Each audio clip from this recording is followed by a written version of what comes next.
We have this very nice algebra question with us today. Let's see how we can solve this. Here we are given an expression n square plus n plus 15 upon n. Now this gives an integer value. This gives an integer value.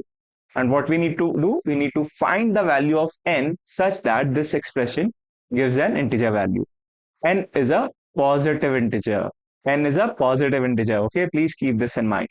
So to solve this, what we can do, we can rewrite this expression. So if I rewrite this expression as n square upon n plus n upon n plus 15 upon n, what will happen? We will get n over here, and we will get 1 over here, and we will get 15 upon n. Correct? Now please understand, this is an integer value. This is an integer value. Correct? Now, if it has to be an integer value, 15 upon n must be an integer, right? 15 upon n must be an integer. Why?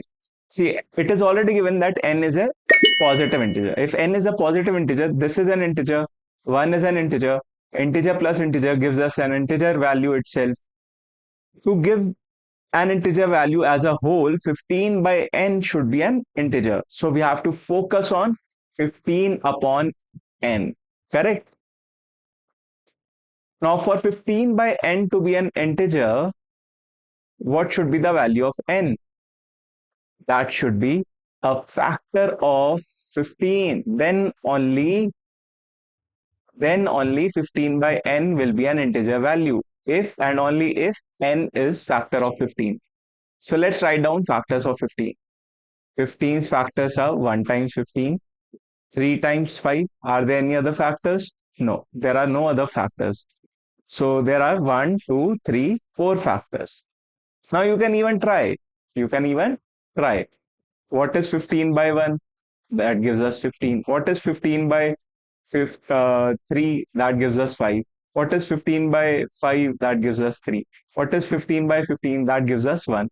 Now you can check by placing these values in this expression, and you will get an integer value of this whole expression. Yes? So what are the possible values of n so that this whole expression is an integer? There are 4 possible values. That is 1, 3, 5, and 15. These are the 4 possible values so that this expression is an integer value. 4 possible values of n. Okay. I hope you understood how we have solved this question, how basic it was. If you like the solution, please like the video and don't forget to subscribe this channel.